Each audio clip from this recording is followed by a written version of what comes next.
Imagine this, a volcano erupts back in 1912, a volcano that's 30 times larger than Mount St. Helens.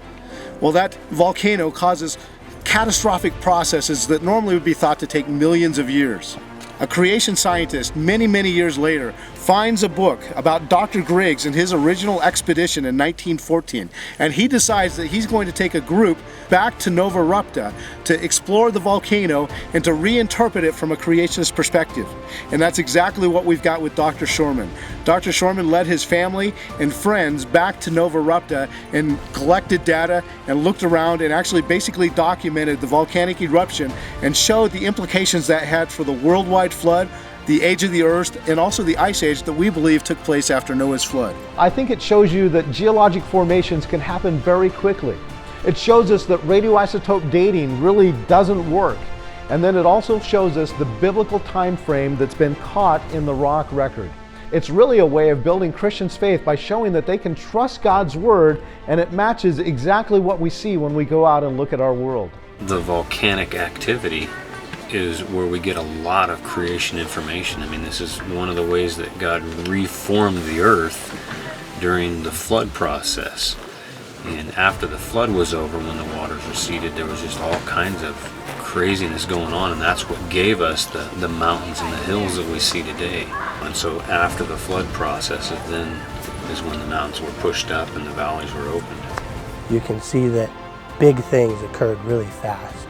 You know, this giant volcano just exploded, but you can see during these large events like what happened at Mount St. Helens, where these massive soil layers are laid down in literal days, just short periods of time. Just the whole area around Mount St. Helens was changed in a very short period of time, and those things happen and change the world rapidly. Novarupta was the same thing, where there used to be this big old canyon up there that a river carved out, and it filled up with lava and ash in a matter of hours, if that. And so these big events happen, bam, bam, bam, super fast.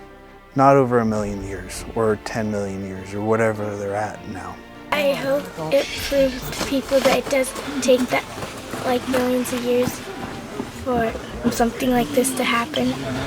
When I was first learning, I didn't exactly understand all the creation science behind it, but now I'm really understanding that what makes this so cool is when Mount St. Helens first erupted, that was such a cool project because you saw all the destruction and saw the regrowth and all the evidence that came with that to show a young Earth. But then what makes this project so cool is it's such a bigger volcano that did the same destruction but in bigger proportions. I think it's helped for a lot of people to be able to add facts to their faith. I think especially for outreach. The majority of the world believes in evolution at this point. There's not real science backing it up, but there's real science that backs up creationism. It's nice to be able to go to a movie that really moved you and that used God's word, and just see how that's going to affect people's lives and give them tools to believe his word and to believe that he did what he said he did in the Bible. I think it's just epic and amazing to use this volcano to show how we're created by God in such a short time and created with purpose. I think Novarupta is important because it's a great apologetic for the things that we read about in the scriptures. And that's why I think this project is important.